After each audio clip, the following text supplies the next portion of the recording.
Eu gosto sempre de iniciar falando sobre os 5 pilares da nutrição funcional. Como que é esse olhar da nutrição para o atleta, né? Primeiro pilar aqui, individualidade bioquímica.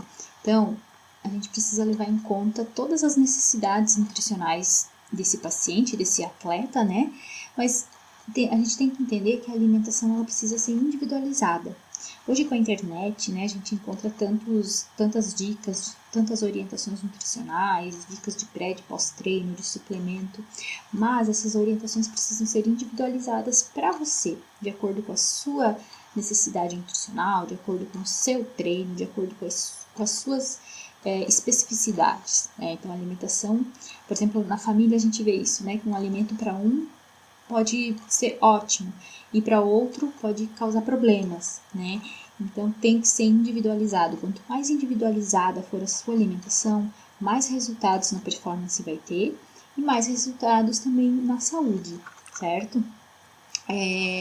Outro pilar aqui, a teia, né? Coloquei uma teia para representar que todos os nossos sistemas do organismo estão conectados. Então, não tem como a gente pensar em performance esportiva, em desempenho no exercício, sem pensar, por exemplo, na saúde intestinal. Por quê?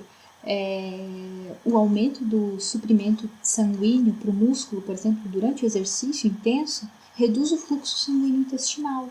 E isso faz com que esse intestino sofra mais, né? Sofra mais estresse. Vai causar ali um dano a nível intestinal, certo? E esse dano, sem ser tratado, digamos assim, sem ser minimizado, com o tempo pode causar, por exemplo, uma desbiose intestinal, que é um descontrole na quantidade e na qualidade de bactérias intestinais. E desbiose está relacionado com vários problemas de saúde, com imunidade, então você pode ter mais problemas com rinite, sinusites, com doenças que podem te impossibilitar de treinar, né? Problemas de fígado, colesterol alto, enfim. Então, a desbiose é causa de várias doenças, certo?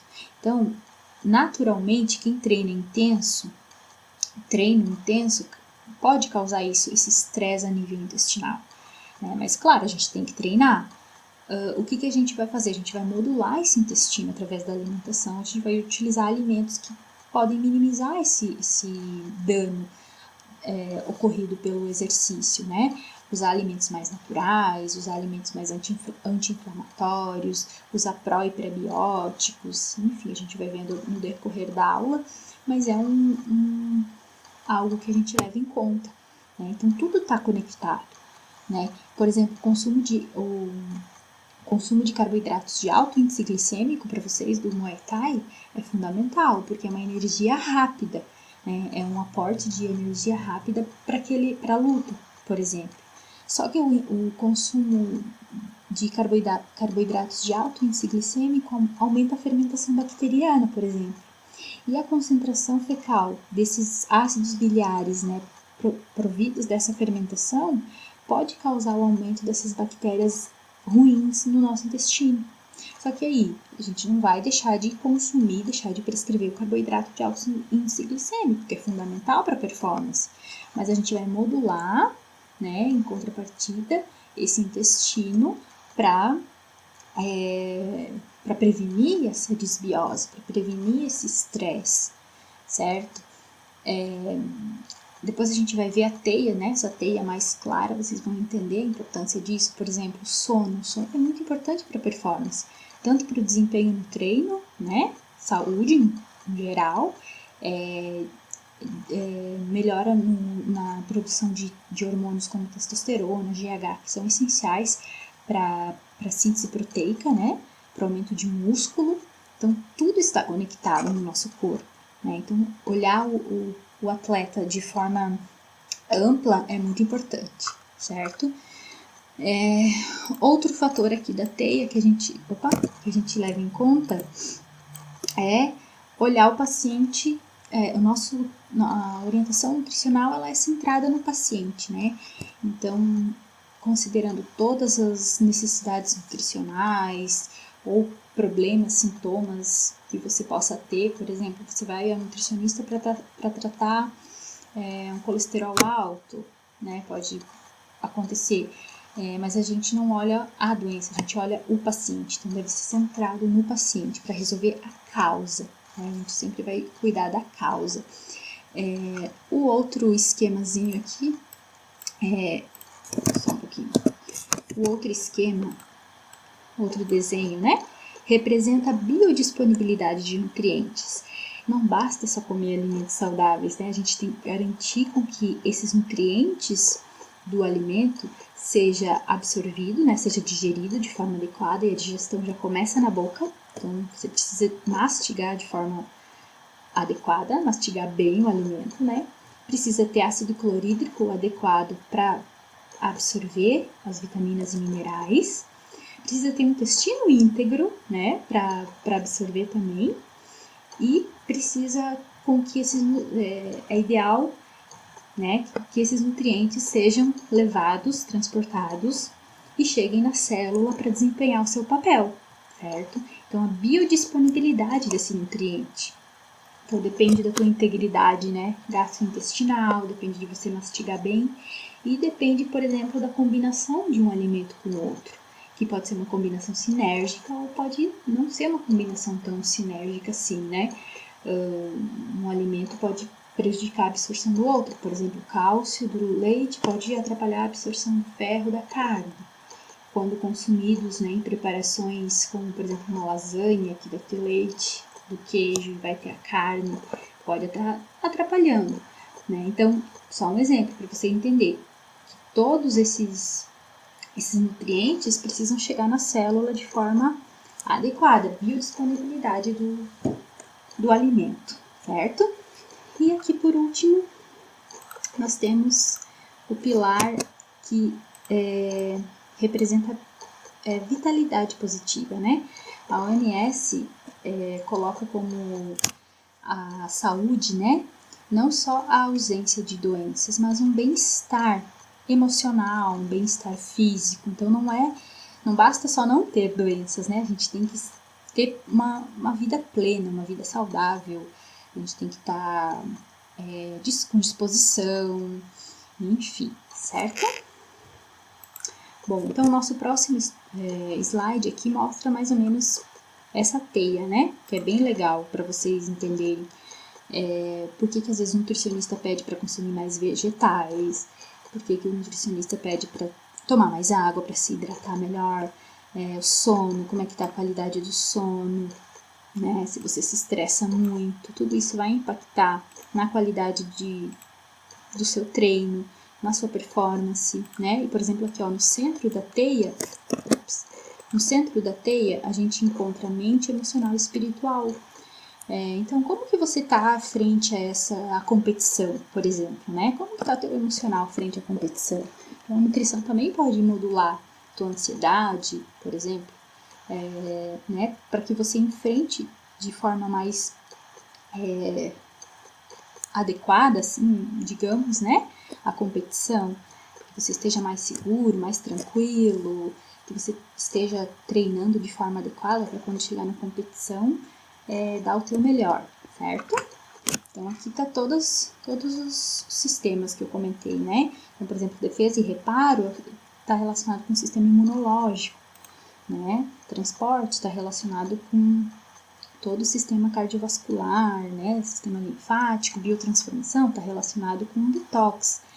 É muito comum atletas, por exemplo, fazer um alto consumo, até nem alto consumo, mas talvez consumir 1, 2, 3 tipos de suplemento, e aquele suplemento talvez possa ter corante, possa ter conservantes, né?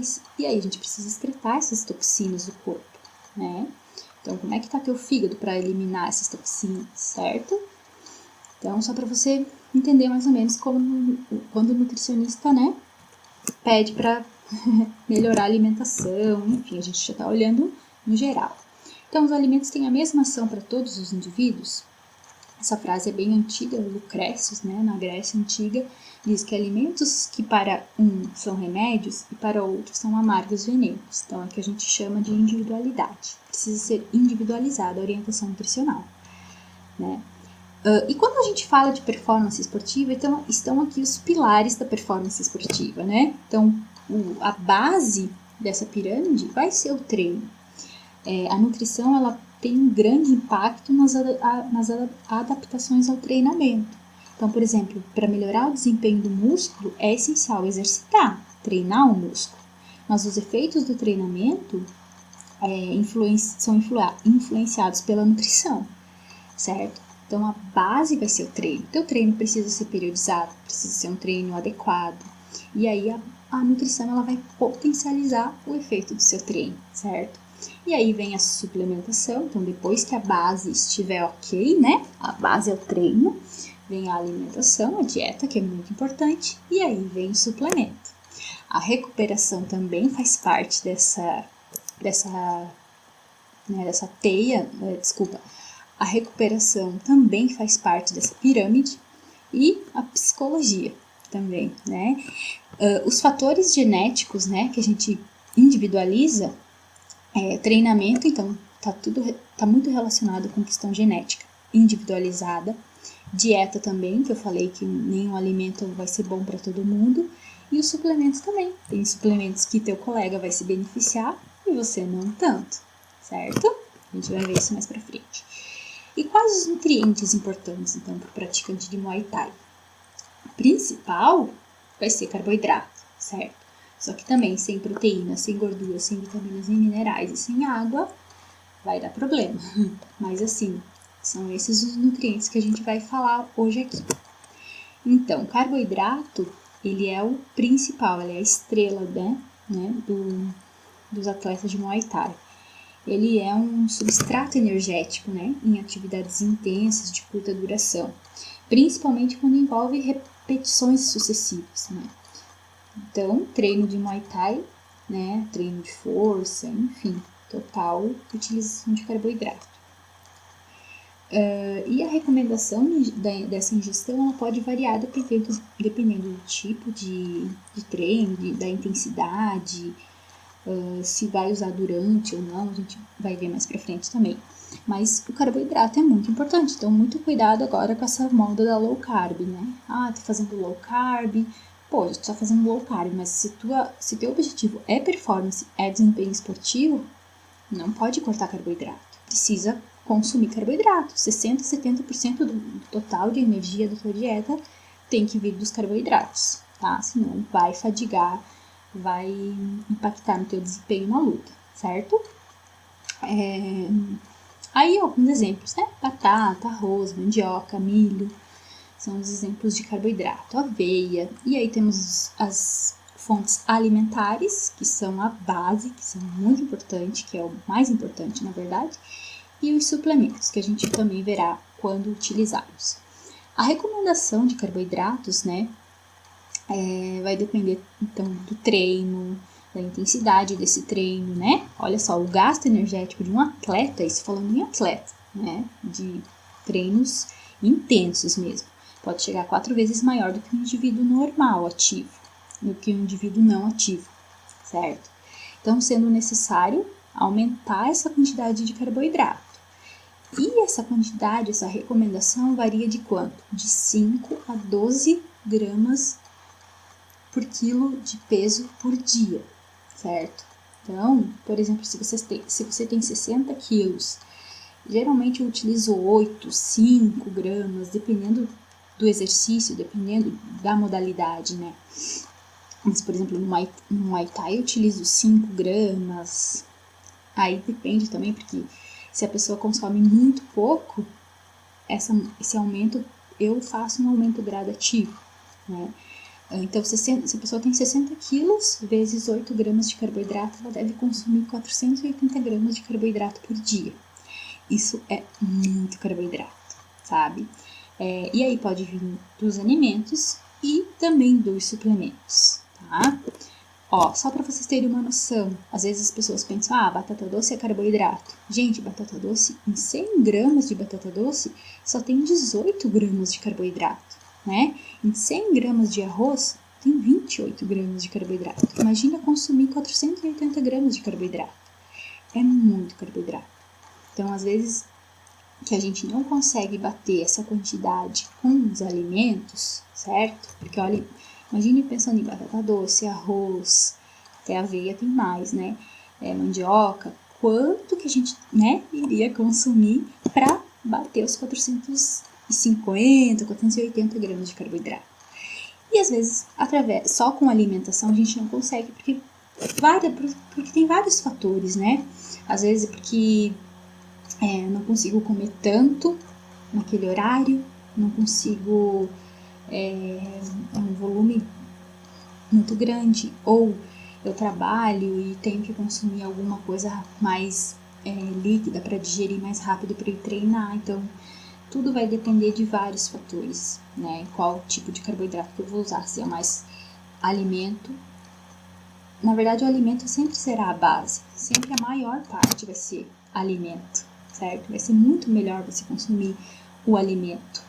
E aí o suplemento entra quando você não consegue, talvez, consumir uma batata doce, mas precisa de um carboidrato para ir treinar, entendeu? Então a gente vai falar também mais sobre isso, mas só para vocês terem uma noção, né? 480 gramas de carboidrato, 100 gramas de batata doce tem só 18. Então precisa comer sem medo. Pão, batata baroa, milho, são alguns exemplos de carboidrato, certo? Então aqui eu coloquei só uma listinha para vocês terem uma noção, que às vezes a pessoa pensa assim, cortei batata doce porque, é low carb, né? Tá na moda. Mas olha só tem 18 gramas de carboidrato, super pouco, tá? Não precisa ter medo de carboidrato. Inclusive, atleta não tem medo de carboidrato, tem que consumir mesmo. Bom, e o carboidrato pré-treino, né? Quando a gente fala pré-treino, né? Muitas pessoas pensam, poxa, eu vou ter que comer e logo treinar. Não, gente, não façam isso, porque se você comer e logo treinar, o fluxo sanguíneo para o músculo vai ser maior. E os receptores, por exemplo, de insulina estão mais ativos. E a enzima, para a atividade, está com sua atividade mais maximizada logo após o treinamento, por exemplo, ou antes do treino. Ou seja, se você consumir um alimento sólido e querer treinar, você pode, sem falar no desconforto, pode ocorrer um desconforto, mas o fluxo sanguíneo que deveria ser utilizado no músculo para fazer atividade física, vai ter que ser utilizada para digerir esse alimento. Então pode atrapalhar essa digestão ou pode atrapalhar o treino, certo? E aí, claro, nesses casos, a gente pode entrar com a suplementação, com o suplemento, né? Aí depende também. Por exemplo, 4 horas antes do treino, já tá ok para reserva de glicogênio. O glicogênio é a nossa energia que a gente utiliza para o músculo, né? Então, por exemplo, tanto alimento quanto comida, tanto suplemento, eu fazendo esse pré-treino 4 horas antes do treino, já vai ser o meu pré-treino. Então, eu posso comer, por exemplo, eu posso almoçar meio-dia, né? E treinar às 4 e treinar às 3. Ok, meu pré-treino vai ser o almoço, né? Ou muito comum, por exemplo, eu treino de manhã. Não consigo comer um volume grande de alimentos sólidos de manhã. Então, meu pré-treino será o jantar. Então, eu vou caprichar no carboidrato no jantar. De manhã, talvez eu só como uma banana, ou talvez nada, né? Ou só uma maltodextrina, um suplemento, uma fonte de... Desculpa. Então, à noite será o meu jantar, o meu pré-treino. E aí de manhã eu posso comer talvez só uma banana, ou só uma fruta, ou talvez um pré-treino líquido que vai ser melhor digerido, né? Vai ser melhor digerido e não vai atrapalhar no meu treino, certo? Então, de 1 a 4 horas antes do treino é o meu pré-treino. E aí você encaixa de acordo com o teu dia a dia. Por exemplo, sair do trabalho às 5, eu vou treinar às 6. Você não vai comer, por exemplo, um arroz, batata doce 1 hora antes de treinar, ou 40 minutos, meia hora, porque pode atrapalhar, pode dar esse mal-estar, né? Atrapalha a digestibilidade. E aí você pode usar um suplemento. Por quê? Porque você não conseguiu fazer teu pré-treino antes e treinar sem esse aporte de glicogênio vai causar uma fadiga talvez maior, certo? Então, na verdade, sim, gente, sempre é prioridade a gente usar o alimento. Por quê? Porque o alimento não tem só carboidrato, né? Tem vitaminas, minerais, vitaminas do complexo B, antioxidantes, né? E o suplemento vai ter só o carboidrato. Então, é muito pobre, nutricionalmente falando. Vai suprir essa necessidade de carboidrato quando você precisar, quando não for possível consumir um alimento sólido? Vai, mas sempre é melhor consumir comida de verdade, tá? Certo? Então, acho que ficou claro aqui, né? Pré-treino. De 1 a 4 horas antes do treino é o seu pré-treino. Aí você vê se você consegue fazer um pré-treino sólido, como eu dei um exemplo ali do almoço, ou se pode ser um suplemento. Aí que entra os suplementos, né? Quando a gente não consegue incluir o alimento, tá? Por uma questão de digestibilidade, por uma questão de tempo, de melhor absorção, né? Por ser uma absorção mais rápida, você precisa de uma energia rápida, não precisa mastigar, então você já faz uma digestão mais otimizada, beleza? Então, tanto comida quanto suplemento, tá? E aí o teu nutricionista vai individualizar, certo? Aqui a recomendação de carboidratos durante o treino, durante o exercício. Então, se o teu treino durou mais de 1 hora, mais de 60 minutos, aí você vai pensar em suplementar pelo menos 30 gramas de carboidrato depois de 1 hora, tá? Antes disso, não tem necessidade. Como os treinos do Muay Thai são longos, né? 1, 2, 3 horas, a cada 1 hora, eu acho interessante fazer uma suplementação, né? Pelo menos 30 gramas de carboidrato, tá? Aí você vai ver ali, poxa, 30 gramas por hora, vamos ver o que tem 30 gramas de carboidrato. 100 gramas de arroz tem 28 gramas, só que você não consegue comer arroz durante o treino, né? Ó, a banana. Uma banana tem 33 gramas de carboidrato. Cada 1 hora você pode consumir uma banana, certo? Mas eu não vou conseguir parar para comer. E se eu comer, talvez durante o treino eu vou passar mal. Então é aí que entra a suplementação, né? Então, para facilitar essa ingestão de carboidrato, esse aporte de energia que você precisa para repor, né, o que você está utilizando no treino, beleza? Então, acima de 60 minutos, pelo menos 30 gramas de carboidrato por hora. Se for um treino muito intenso, acima de 2 horas, 60 gramas de carboidrato, beleza? E aí, bom, a gente vai falar mais pra frente sobre os suplementos, né? Carboidrato pós-exercício. Muito importante também, por quê? Porque está relacionado com a reposição de glicogênio, ou seja, com a recuperação. Se você treina e não recupera, uma hora teu músculo vai sofrer isso, né? Precisa recuperar de forma adequada. E para recuperar não basta só, por exemplo, dormir. É importante para a recuperação, mas a gente precisa fornecer nutrientes, substrato energético para repor, né, esse músculo. Que, no caso, o carboidrato, então, administrado nas 2 primeiras horas após o exercício, resulta em maior taxa de reposição de glicogênio muscular. Então, muita gente pensa na proteína, né? Muita proteína, whey, pós-exercício, mas o carboidrato também é muito importante, né? E é indicado, então, pelo menos 100 gramas de carboidratos a cada 30 minutos depois do exercício. Temos uma dificuldade aqui também em consumir alimentos sólidos devido à falta de apetite mesmo, né? Depois do exercício, né? Isso, meus atletas me falam que não conseguem comer 30 minutos, 1 hora depois do exercício. Isso é normal. Aí que entra também, talvez, uns sucos, bebida isotônica, pode até ser suco de frutas, pode ser frutas, então alimentos que são mais difíceis de fácil digestibilidade, né? E a quantidade de carboidrato recomendada nesse período logo após o exercício é cerca de 1,5 gramas de carboidrato por quilo de peso. E aí, pensando ali na ingestão diária de 8 a 11 ou de 5 a 12 gramas por quilo de peso ao longo do dia. Muito importante também, muitas pessoas pensam no pré e no pós-treino, né?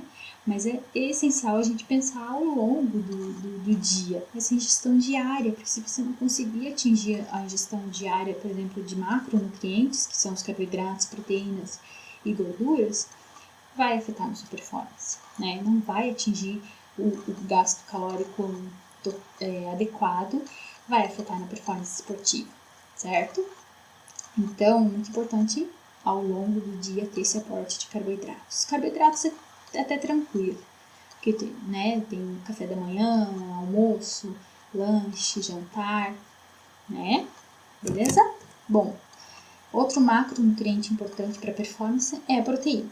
Então, se tem dois macros, né, relacionados à performance, é carboidrato e proteína. Se você não consome fontes adequadas de carboidrato, ou a quantidade adequada de carboidrato, se você não consome a quantidade adequada de proteína, vai atrapalhar sim o teu desempenho esportivo, tá?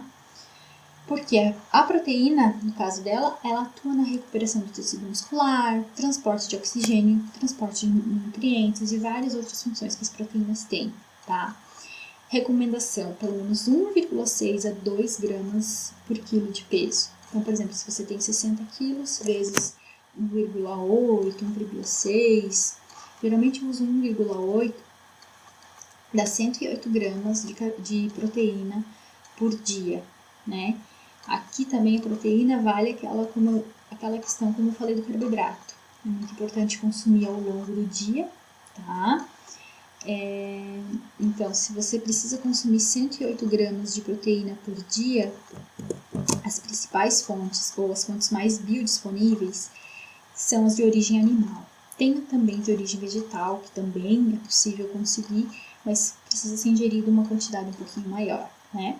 Mas as fontes de origem animal são mais biodisponíveis, né? Tem esses aminoácidos que são mais bem absorvidos, digamos, tá? Então, ovo, frango, carne. Bom, então, em 100 gramas de ovo, nós temos 13 gramas de proteína, né? Em 100 gramas de peito de frango, tem 31,5 gramas. A fonte vegetal, por exemplo, feijão também, a lentilha também tem, olha só, a lentilha tem mais proteína do que o feijão. Interessante, né? Então, o arroz e feijão, por exemplo, é uma ótima combinação de aminoácidos, gente. Então, vamos sempre pensar no alimento, né? Sempre pensar no alimento primeiro.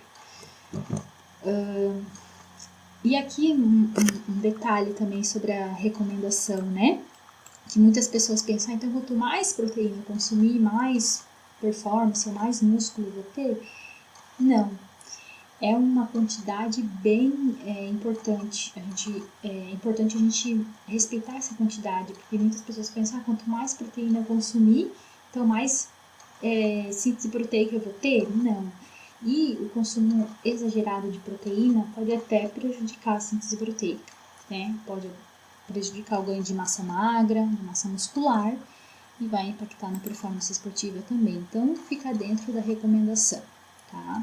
Também via alimento ou via suplemento. Quando eu não consigo ingerir a quantidade adequada, o recomendado para mim, via alimento, aí eu entro com suplemento, né? Aqui tem a listinha das fontes de proteína, certo? Gordura. Muita gente tem medo de consumir gordura, né? Na verdade, eu vejo assim na minha prática. Ou muita gente tem medo, ou a pessoa consome demais, né? Aquele famoso potinho de nuts, de castanhas, amêndoas, que a pessoa leva para o trabalho e come o potinho inteiro. Então, tem que ter um certo cuidado também. Mas, no geral, muitas pessoas também têm medo de consumir a gordura, né? Gordura boa também. Então, a gordura está relacionada com o transporte de hormônios, revestimento das células, das membranas, né? Saúde dos neurônios, saúde hormonal. Por quê? Porque a gordura, elas modulam a produção de testosterona, por exemplo, que é um hormônio anabólico de grande significância, né, para as adaptações musculares, ao treinamento de força, ao treinamento de luta, enfim, né? Além disso, os ácidos graxos, eu coloquei aqui um exemplo para vocês, gente, um lembretezinho para eu falar. Do ômega 3, né, do ômega 6. A nossa alimentação ela já é rica em ômega 6, porque temos ômega 6 em tudo quase. Não em tudo, mas temos ômega 6 em vários alimentos. Temos no óleo, temos no arroz. E esse desbalanço, esse desequilíbrio de ômega 6 com ômega 3 é muito comum, porque o ômega 3 nós conseguimos principalmente nos peixes de águas profundas, de águas frias, né? Tem na linhaça, na chia principalmente, mas principalmente nesses peixes de águas profundas, de águas frias, a gente encontra o ômega 3. Então o consumo de peixe no Brasil não é normal, assim, não é um alimento na nossa cultura. E aí a gente fica meio em deficiência desse ômega 3, que é muito importante para a melhora da recuperação, né? Quando a gente fala nessa saúde de membranas, de células, o ômega 3 está presente, modulando a inflamação também, certo? Então, de 20 a 35%, o ideal é que a gente consiga atingir esse percentual através de gorduras boas. Abacate, nozes, castanhas, azeite de oliva, né? São aí alguns exemplos. O açaí é rico em gorduras boas também, castanha de caju, castanha do Pará. Lembrando que a castanha do Pará, uma unidade ou duas no máximo por dia. Não passar disso, né, diariamente, porque ela é rica em selênio, dependendo do solo que ela é produzida.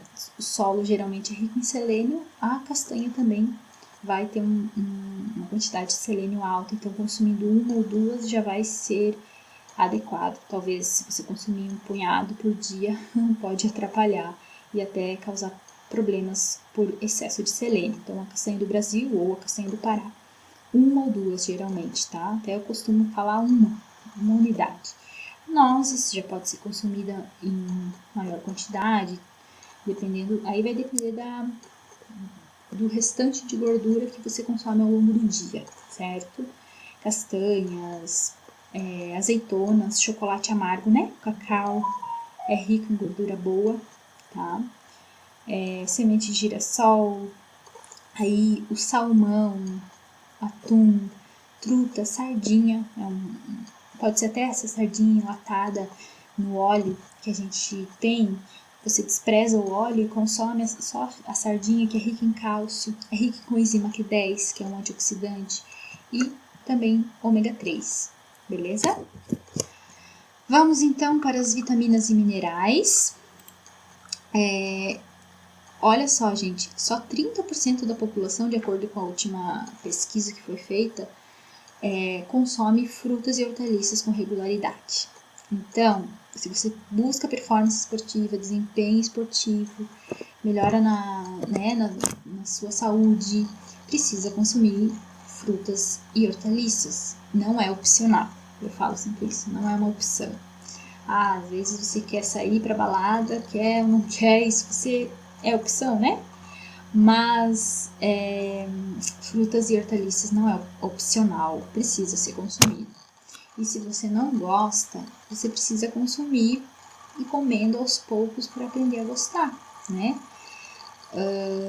E muitas pessoas pensam em suplemento. Poxa, preciso de um polivitamínico. Mas aí você vai ver a alimentação tá péssimo. Não come nenhuma fruta, não come verdura, não come nada de alimento cru. A OMS recomenda que a gente consuma pelo menos 500 gramas, né? 400 a 500 gramas, ou seja, meio quilo de comida crua por dia, né? Que é fruta, vegetais, hortaliças crus. Isso é muito importante. Prevenção de doenças e para a saúde como um todo, certo? Então, primeiramente, a gente sempre vai pensar no alimento, no consumo através dos alimentos. Que além de vitaminas e minerais, vão ter lá compostos bioativos, antioxidantes, polifenóis, que, por exemplo, o gengibre, por exemplo, ele ajuda a minimizar essa inflamação gerada pelo exercício, né? Esse estresse oxidativo gerado pelo exercício, porque ele é rico em antioxidantes. Então, a gente precisa consumir frutas e hortaliças, né? Que são os alimentos mais crus, digamos, tá? Bom, eu sempre peço os níveis, né, através de exames. Então, antes de suplementar, a gente precisa saber como estão esses níveis de vitaminas e minerais, né. Os mais comuns que eu percebo deficiência é a deficiência na vitamina D. Por quê? Porque a gente não se expõe mais ao sol, né, e através dos alimentos nós não conseguimos um bom aporte de vitamina D. É através do sol que a gente consegue né, essa fonte de vitamina D, tá? Vitamina D adequada, aí vai depender, né? Muito individual, mas acima de 30 nanogramas por decilitro no exame, tá? Se expor mais ao sol, se você tem deficiência, porque o sol tem da vitamina D, tem outros nutrientes, outras substâncias, tá? Que são importantes também. E fazer a suplementação se tiver em déficit, né? Se tiver menos do que 30, precisa suplementar. Magnésio é muito comum ter deficiência, porque baixo consumo mesmo, alimentos que as pessoas não acabam consumindo, né? Pelo menos 3 a 5 frutas por dia é o ideal. Pelo menos verduras no almoço e no jantar, né? Vegetais. Os vegetais verdes escuros, por exemplo, a couve é rica em magnésio. Suco de couve, suco com couve, com outra fruta, vai melhorar esse aporte do magnésio. E vegetais verdes escuros, né? Castanhas também tem algumas, também são fontes de magnésio, semente de abóbora, tá? Zinco também é bem comum ter esse déficit de zinco. B12. A B12 ela é uma vitamina que nós encontramos principalmente nos alimentos de origem animal. Carnes, ovos, leites, né, laticínios. Só que eu vejo na minha prática um geral, assim, pessoas que consomem esses alimentos, mas que estão em deficiência de vitamina B12. E aí a gente vê lá aquela questão da biodisponibilidade de nutrientes. A pessoa está consumindo o alimento, fonte, porém essa B12 não está chegando na célula, né? Não está conseguindo desempenhar o seu papel. Está em deficiência, o que está acontecendo? Aí a gente pensa na questão de absorção, né? Então, o ácido clorídrico, ele é fundamental para a absorção da B12. Então, se você faz uso, por exemplo, de omeprazol, né? Esses prazóis contínuos, né? Ao longo prazo, isso prejudica a absorção de B12 porque atrapalha a produção de ácido clorídrico do estômago. A deficiência de zinco também atrapalha a absorção de B12 porque o zinco é essencial para a formação do ácido clorídrico. E o selênio. Então, o selênio a gente consegue nas castanhas, principalmente castanha do Pará. Como eu falei, você consumindo uma castanha do Pará já consegue melhorar essa demanda de selênio da dieta, né?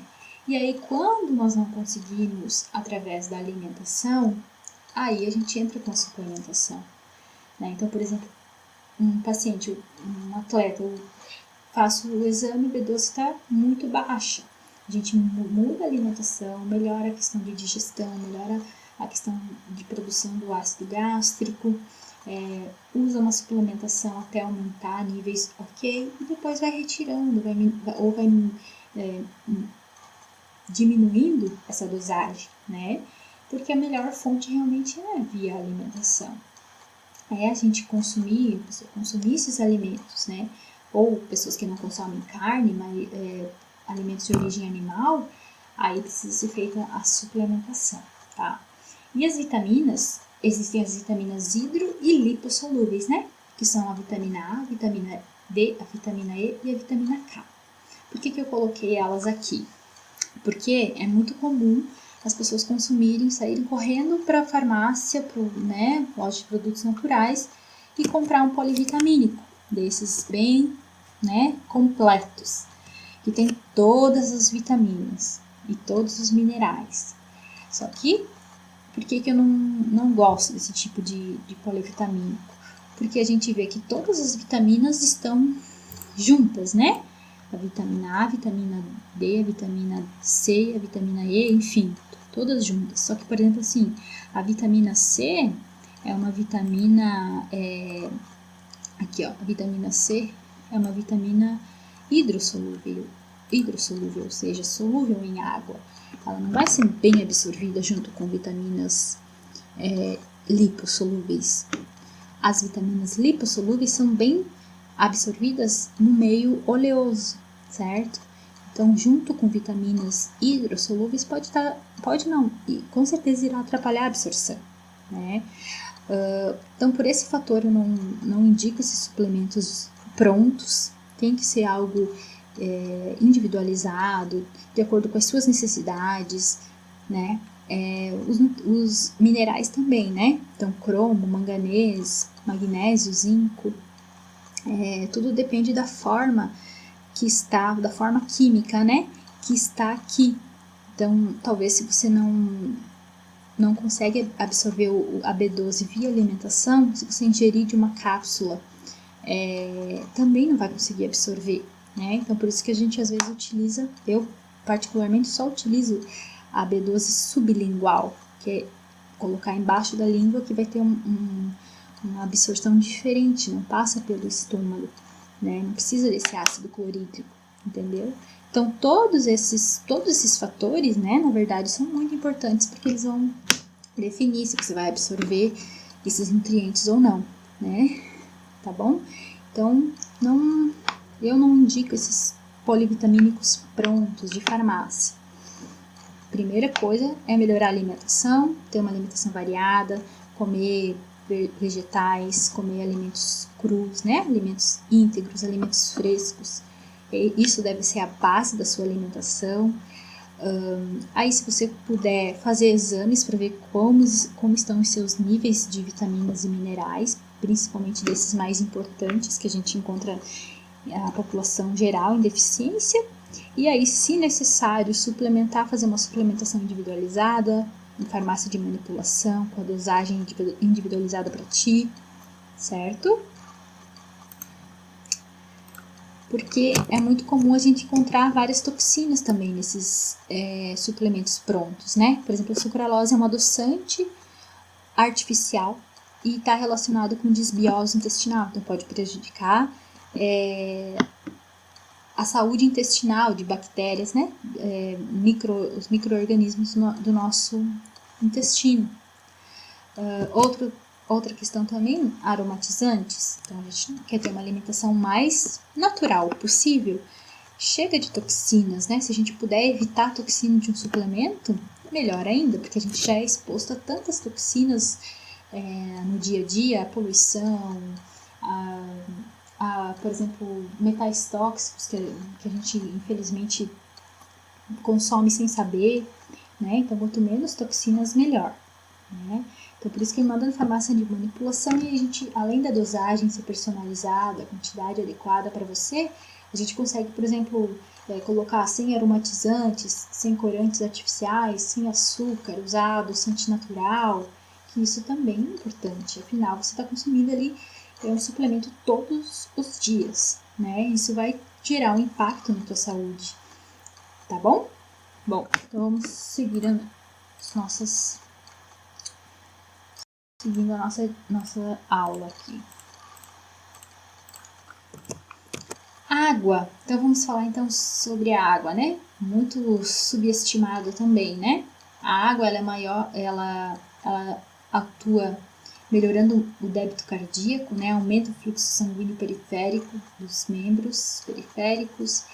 Ela reduz a temperatura interna e dá percepção de esforço do exercício, certo? Então, a recomendação, pelo menos 500 ml de líquidos, né? Cerca de 2 horas antes do exercício. Durante o exercício físico intenso, com mais de 1 hora de duração, a gente recomenda a ingestão de água com carboidrato, né? 30 a 60 gramas por hora, que é aquele exemplo que eu dei durante o exercício, né? 600 a 1,2 litro. Eu gosto de trabalhar de 600 a 800 ml, né? Claro que aí... Não, desculpa, tá certo. Então, 30 a 60 gramas por hora, 600 a 1,2 litro de água durante o exercício. Você pode usar também bebidas isotônicas, né? Que também ajudam nessa reposição de carboidrato junto com a água. Durante o dia, digamos, ao longo do dia, eu recomendo pelo menos 30 a 50 ml de água por quilo de peso. Então, faz aí teu cálculo. 40, 50 ml. Se teu exercício, nos dias que você treina muito intenso, coloca 45, 50 ml. No dia que você não treina, ou que é um treino mais light, digamos, ou que você simplesmente não treina, a gente faz 40 ml, né, por quilo de peso. Então, se você tem 60 quilos, pelo menos 2 litros e 400 ml ao longo do dia, tá? Então, é muito importante, né, a gente ter um consumo adequado de água durante o exercício, porque se a gente não consegue esse aporte de água, esse déficit hídrico acima de 2% do peso corporal pode atrapalhar a performance esportiva, tá? Então, ali uma recomendação de uma média de ingestão para reposição, né, de 400 a 800 ml por hora de exercício, certo? Ali em cima tem 600 a 1 litro e 200, mas são duas recomendações aí para vocês. Cuidado com a desidratação, claro que ela é necessária em alguns quesitos, né? Desculpa. Então, cuidado com a desidratação, é claro que ela é necessária em algumas ocasiões, né? Para bater o peso, principalmente, mas essa desidratação precisa ser feita com muito cuidado, para que a gente consiga recuperar um pouco desse líquido, porque senão vai afetar na performance, né? Um corte de peso que eu gosto de observar, né, que está dentro de que não causa prejuízo, digamos assim, seria de 10% do seu peso. Por isso que é muito importante, não sei como é que funciona, desculpa, volta. Bom, então, cuidado com desidratação. Claro que no caso do Muay Thai, ela é observada com frequência, né, pra gente bater o peso, mas existe uma recomendação, não uma recomendação, mas uns estudos falam, né, de uma perda de peso, né, uma redução desse corte de peso, pelo menos 10%, 7% do seu peso total. Então, se você perder além disso, você reduzir além desse 10%, vai impactar muito na sua performance durante a luta, tá? E aí, as pessoas que desidratam muito vão ter sim um prejuízo, uma dificuldade em recuperar esses nutrientes perdidos durante a desidratação, tá? Gerando fadiga e prejudicando a performance. Por isso que é muito importante tentar manter um peso muito parecido do peso que você, da categoria que você vai lutar, para não ter um corte muito abrupto, muito alto, porque senão vai influenciar na performance, né? Quando reduzir esse peso, como recuperar, né? Então, vai fazer o corte de peso, no outro dia é a luta. Como eu recupero isso? Principalmente carboidrato, né, que ele é a fonte de energia para repor essa desidratação, esse peso que foi perdido ali nos últimos dias, principalmente carboidratos de alto índice glicêmico, né, frutas como a banana, a barra de cereal, as bebidas isotônicas, porque além do carboidrato elas terão os sais minerais que a gente perde durante a desidratação, durante o suor, né? Então, essas bebidas com carboidratos são bem-vindas. Talvez água com maltodextrina também é bem-vinda. Suco de frutas, arroz, batatas, pães, que são alimentos com alto índice glicêmico, né? E aí sim, vai também respeitar as suas necessidades ali de acordo com o treino, de acordo com o dia da luta, né? Sempre é importante testar antes, não fazer estratégias nutricionais diferentes no dia que você vai lutar, né? Sempre tentar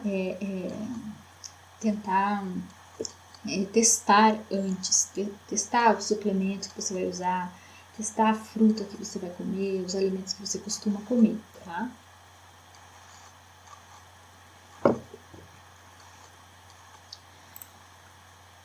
Beleza. Bom, e agora então vamos falar sobre os suplementos. Quando eu utilizo suplemento? Então, como eu mencionei anteriormente, a base será o alimento, a base será a alimentação.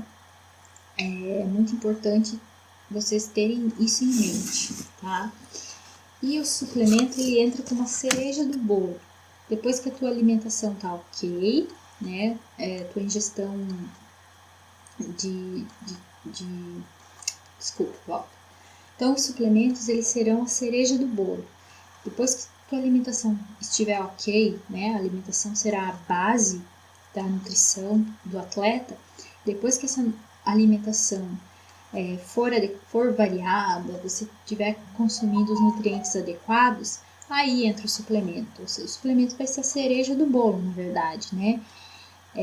Quando eu não consigo ingerir, por exemplo, um carboidrato de forma sólida, porque eu vou treinar logo daqui 1 hora e meia, enfim, não tem como, eu posso, por exemplo, utilizar a maltodextrina com maltodextrina, que é um dos carboidratos mais usados, ou uma bebida isotônica, uma palatinose, a gente vai falar também dos suplementos. Mas quando utilizar suplemento? Quando eu não consigo esse aporte de calórico, né, proveniente dos alimentos. E aí eu utilizo o suplemento, mas tenha em mente que sempre o alimento vai ser melhor, vai ser bom, né? Porque não tem só carboidrato ali, tem outros nutrientes, outras substâncias importantes, tá? Bom, eu vou listar aqui quais suplementos. Desculpa. Bom, eu listei aqui quais suplementos realmente melhoram a performance esportiva, porque a gente vê muitos suplementos, né? Muito comum o pessoal falar que funciona, que melhorou a performance, mas na verdade os que mais têm comprovação, os únicos que têm comprovação de melhora na performance são a creatina, que é ótimo, a beta-alanina, que também é bem interessante no Muay Thai, bicarbonato também, cafeína, nitrato. E aí tem a proteína e carboidrato, né? Mas visando a questão de suplemento, proteína e carboidrato a gente pode consumir via alimentação, né? Creatina, a gente não consegue uma boa quantidade de creatina só com alimentação. Cerca de 1 grama o nosso corpo produz, olha aqui, ó. Cerca de 1 grama o nosso organismo produz endogenamente, né? E 1 grama a gente consegue ingerir via dieta, mas é uma quantidade muito baixa para a melhora da performance. A maior fonte de creatina está nos alimentos de origem animal, nas carnes, né? A creatina está muito relacionada com força, potência, né? E é isso total, né? Que o Muay Thai tem, que é a demanda do Muay Thai, força, potência. E eu gosto de utilizar um protocolo de sobrecarga de creatina, ou seja, em doses maiores, durante 5 dias, por exemplo, e aí depois eu faço umas doses de manutenção ao longo do mês, ao longo de 3 meses, enfim, mas eu sempre faço essa sobrecarga, né? Porque a creatina que você vai tomar hoje não é a que vai ser utilizada no teu treino de hoje, né? Então ela precisa ser feita essa compensação, ela não é usada imediatamente. Então, isso é muito importante. E a creatina é um dos suplementos mais interessantes que eu acho que você que pratica Muay Thai poderia sim se beneficiar, tá? Então aqui tá mais ou menos um protocolo, né? Lembrando que sempre individualizar é a melhor forma, né? Quando consumir, tanto faz, porque como eu falei, a creatina que você consumir hoje, provavelmente ela vai estar no seu músculo, digamos, só amanhã, um exemplo, né? Não, tira isso, cara. Bom, então quando consumir a creatina, tá? A creatina, ela precisa ser sobrecarregada no seu músculo, né? Então não adianta consumir creatina hoje no seu pré-treino achando que você vai utilizar essa creatina que você tomou no pré-treino no teu treino. Ela precisa de um tempo para suprir esse músculo e ser utilizada, certo? Então, eu costumo usar depois do treino, junto com carboidrato, junto com suco de fruta, por exemplo, pode colocar creatina, ou de manhã. Geralmente eu uso o horário que a pessoa tem mais facilidade de consumir, tá? Porque ela não vai ter um efeito direto no treino, ela demora um pouco, precisa ter esse carregamento, tá? O bicarbonato. O bicarbonato, ele é usado como um tamponante, né? Então, é um dos suplementos bem interessantes também, bicarbonato de sódio. Ele vem sendo, né, amplamente utilizado como recurso ergogênico na tentativa de aumentar o desempenho em modalidades intermitentes, né, de alta intensidade e curta duração. E a luta, ela gera uma acidose muscular elevada, que é o que? Esse gasto de ATP rápido do músculo gera essa acidose, com essa quebra desse ATP, que nada mais é do que a fadiga, né? Do que sentir o músculo queimar, né? Quando o músculo tá queimando, tá gerando essa fadiga. E o bicarbonato tem essa função de tamponamento intramuscular. Nosso corpo produz bicarbonato, mas a gente pode aumentar esse consumo, digamos assim, através de suplemento, tá? Para equilibrar ter esse equilíbrio ácido-base do músculo. Então, ele é muito utilizado principalmente em atividades anaeróbicas, né? Anaeróbias, que é o Muay Thai, se inclui, né? Inclui-se nessas modalidades aeróbias. A suplementação de carboidrato varia entre 100 a 300 mg por quilo de peso. Eu costumo prescrever doses menores, doses baixas, porque ele é muito eficiente para melhora do desempenho, ou seja, ele consegue retardar a fadiga, digamos assim, né? Porque ele retarda essa sensação de queimação no músculo. Porém, ele tem um efeito colateral gastrointestinal muito ruim. Então, se você for consumir o bicarbonato em pó, precisa ser uma dosagem grande, né, maior, e vai causar, por exemplo, enjoo, né, desconforto, então não é legal. Então, cuidado com as doses altas. Geralmente eu mando fazer em farmácia de manipulação em cápsulas gastroresistentes, ou seja, que ela vai permanecer intacta no teu gastrointestinal, e só lá no intestino ela vai ser utilizada, vai se abrir, né, e ser utilizada via intestinal. E aí a gente consegue isso em doses menores, mas já com um efeito interessante. Outra coisa importante sobre o bicarbonato, é necessário fazer uma sobrecarga, assim como a creatina. Então, talvez você pode utilizar doses maiores, e no dia da luta você pode utilizar doses menores junto com o isotônico, por exemplo, para não causar um desconforto. Mas, como eu mencionei, todas as estratégias, desde alimentares até suplementação, precisam ser testadas antes do treino ou antes da competição, claro, tá? Então, bicarbonato. A beta-alanina tem a mesma função do carboidrato, a beta-alanina tem a mesma função do bicarbonato, né? A beta-alanina aumenta a concentração de carnosina no músculo, que é um importante tampão intracelular. E esse tampão, ele retarda essa acidez do músculo, né? Doses de 4 a 6 gramas de beta-alanina podem aumentar em 60% durante 4 semanas. Volta, Caio. Doses diárias, né, de 4 a 6 gramas de beta-alanina podem elevar em até 60% em 4 semanas e até 80% em 10 semanas o conteúdo de carnosina e fibras musculares. E a carnosina é responsável por essa função de tampão, tá? Um dos efeitos colaterais da beta-alanina é a parestesia, que é o quê? Formigamento, principalmente a ponta do nariz, ponta dos dedos, como se o corpo tivesse todo enformigado. Então, é um desconforto. Tem gente que gosta, tem uns atletas que dizem que é um formigamento, uma sensação boa, né? Mas a maioria não gosta esse desconforto, tá? Vai também de reduzir, talvez, a uma quantidade, usar uma dose menor. E também ela não é assim, usei a betalanina agora no pré-treino, ela já vai ser utilizada no treino. Não, ela precisa ser, precisa aumentar essa concentração de carnosina no músculo para ser utilizada, certo?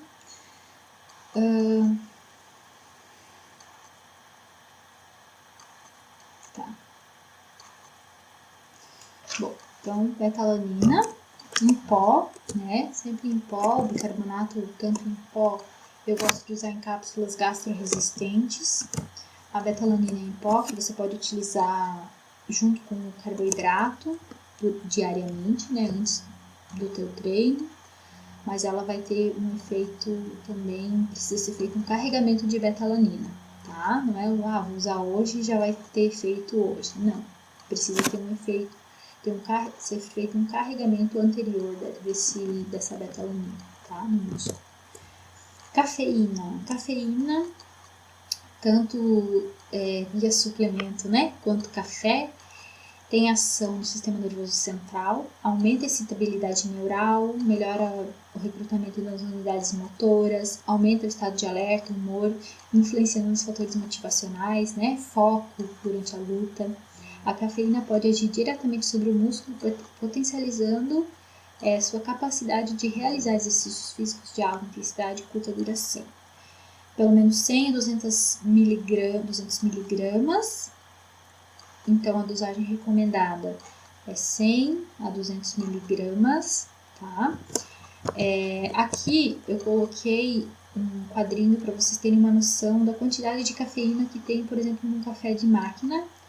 Em 150 ml desse cafezinho de máquina tem cerca de 110 miligramas de cafeína. Olha só, o café de coador, né? 150 ml, vai variar ali de 64 a 124, aqui ó, 124 miligramas de cafeína, certo? Então, será que é necessário suplementar a cafeína? Pois é, depende, né? Depende de cada caso.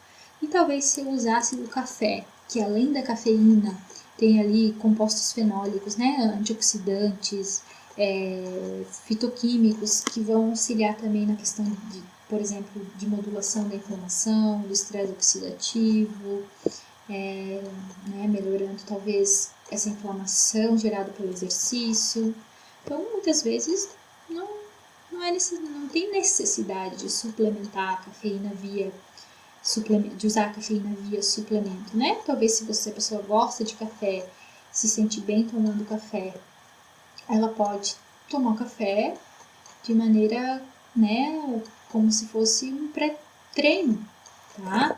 Mas, como eu falei, tudo é individualizado, a cafeína não é para todos. Existem pessoas que têm um polimorfismo nesse CYP1A2, que é um genes lá no fígado, que vai metabolizar mais lentamente essa cafeína.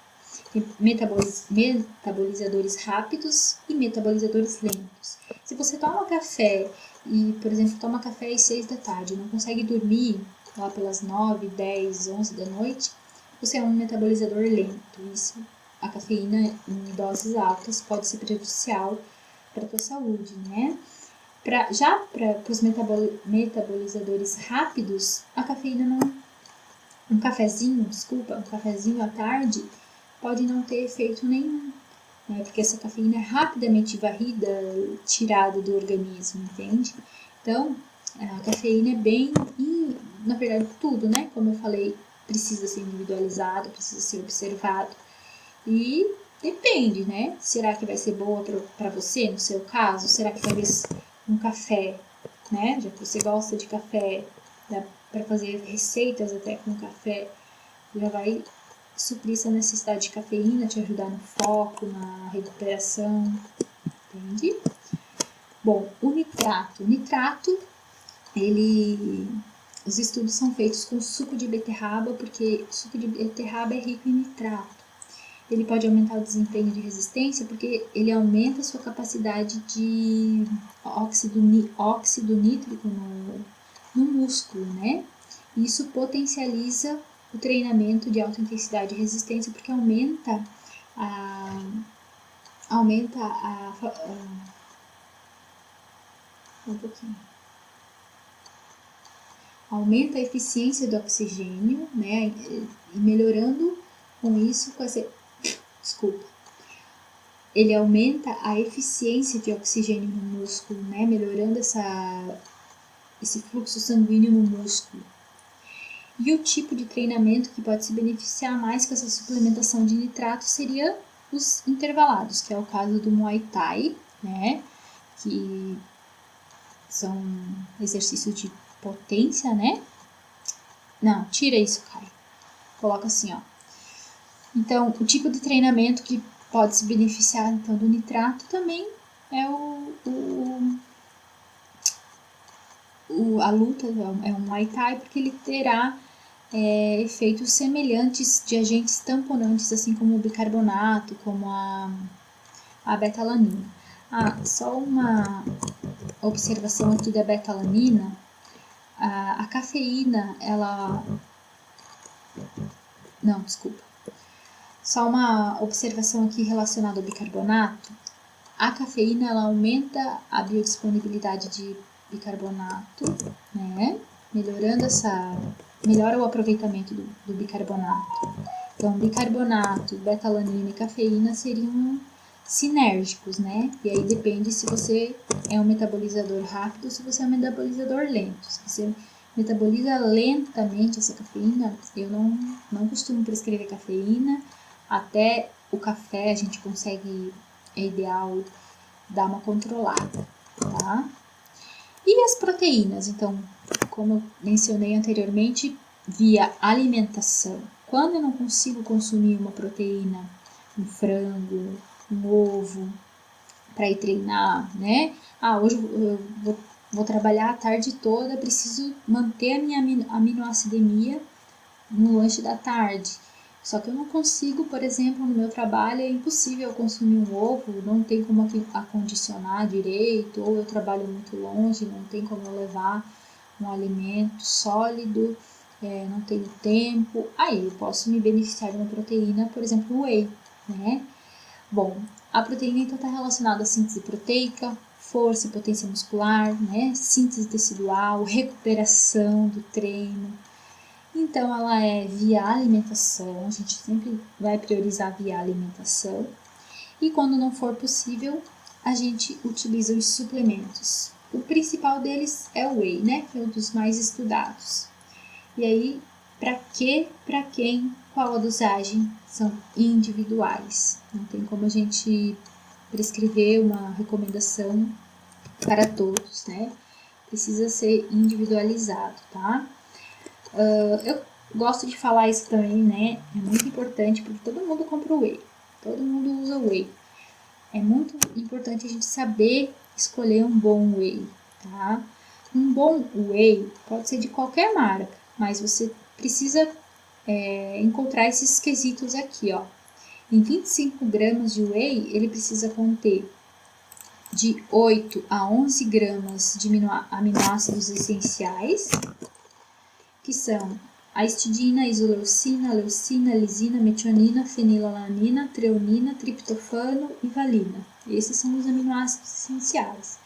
São aminoácidos essenciais porque o nosso corpo não produz, então precisam ser provenientes da dieta, né?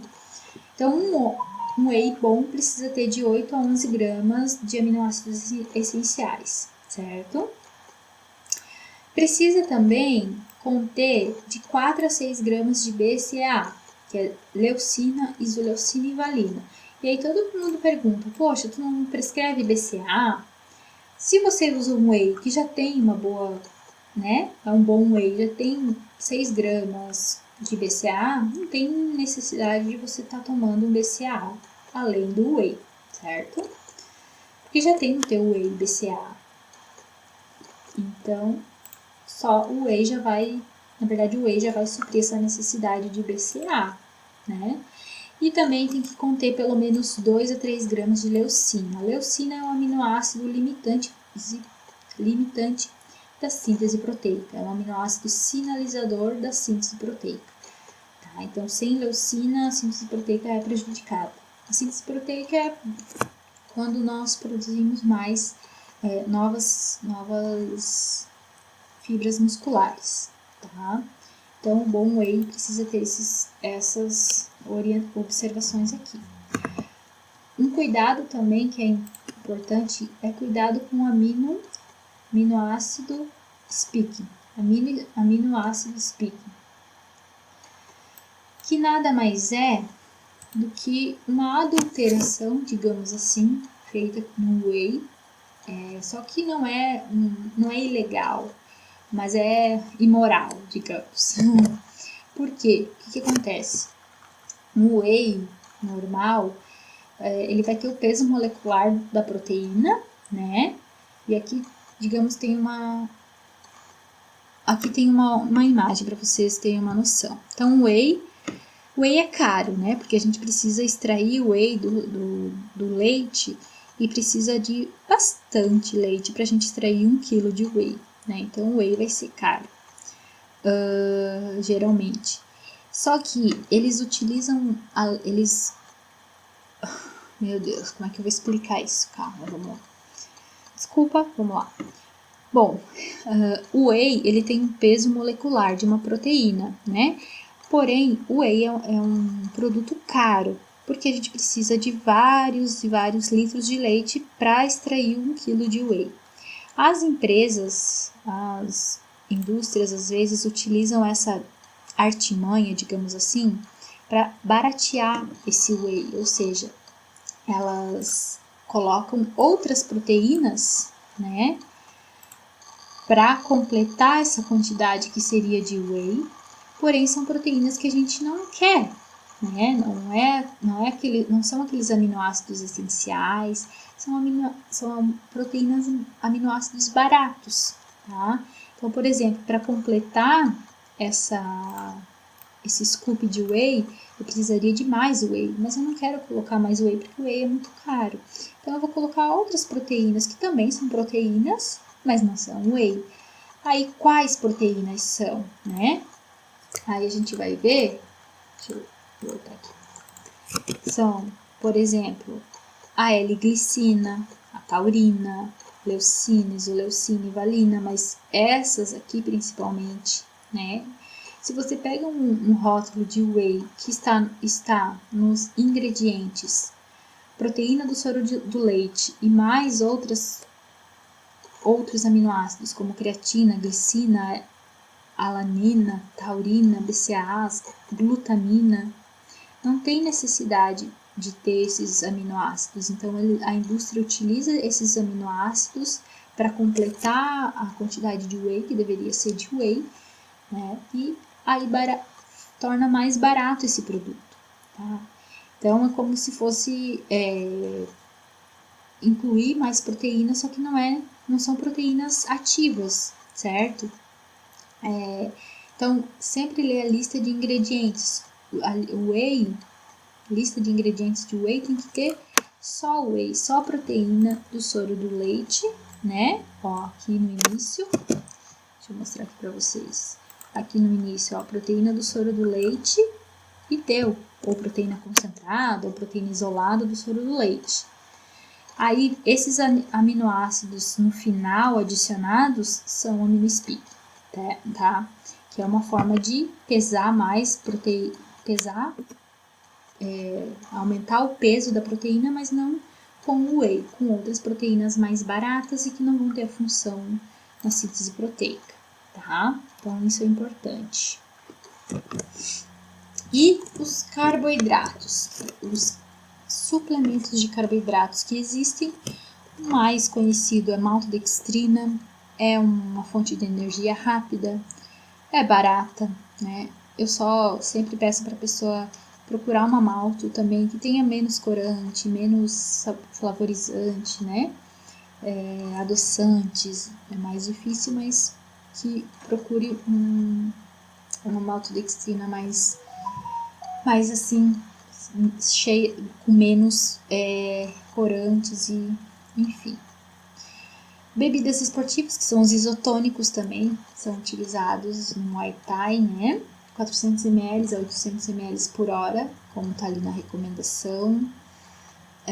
geralmente são mais caros, né? A palatinose, que é um carboidrato semelhante à maltodextrina, porém ela possui uma energia prolongada, ou seja, ela é uma energia de eliminação mais prolongada. Também pode ser utilizada no pré-treino, por exemplo, pode usar uma palatinose 2, 3 horas antes do treino. Durante o treino eu gosto de utilizar a maltodextrina, tá? Ou as bebidas esportivas, os isotônicos. E o carboidrato, bochecha de carboidrato, que eu acho bem interessante também para vocês do Muay Thai. É uma estratégia que você bochecha o carboidrato com a água para atividades com exercícios intensos, né? Com duração de 60 minutos. Então, a cada 60 minutos tu pode ir lá e bochechar a água contendo carboidrato ou um isotônico contendo carboidrato e não engolir, porque às vezes a pessoa se sente cheia, né? De ter que tomar esse líquido ali e lutar, eu não sei, isso é muito individual.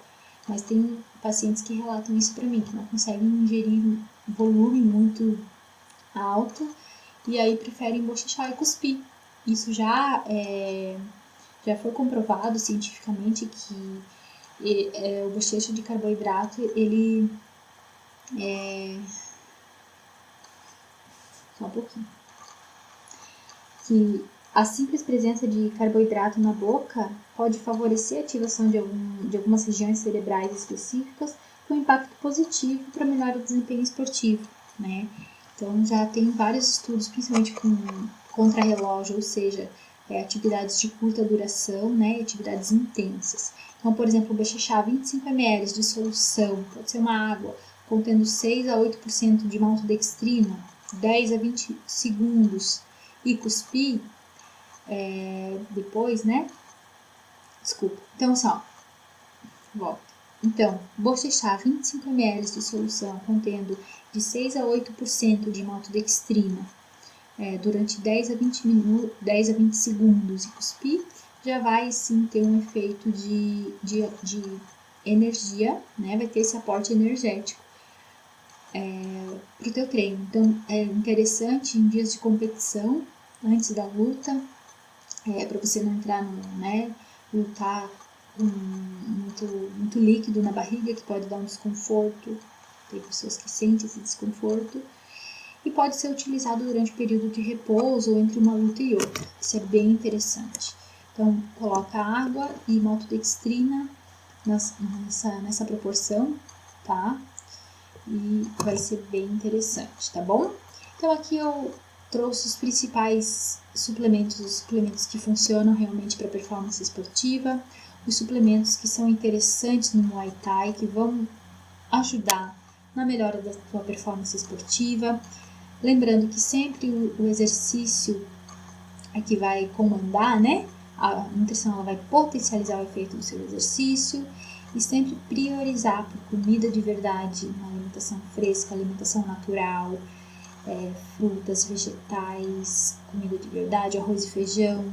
Esses alimentos sim terão um impacto na tua saúde e na tua performance esportiva, e os suplementos eles entrarão, né, como a cereja do bolo ali, realmente dando esse acabamento para a tua luta, tá bom? E eu finalizo com essa frase: os verdadeiros vencedores sabem que grandes conquistas exigem grandes sacrifícios, mas mesmo assim nunca desistem de lutar. Obrigada, pessoal, obrigada pela atenção, estou à disposição para qualquer dúvida. Um abraço, sucesso para vocês.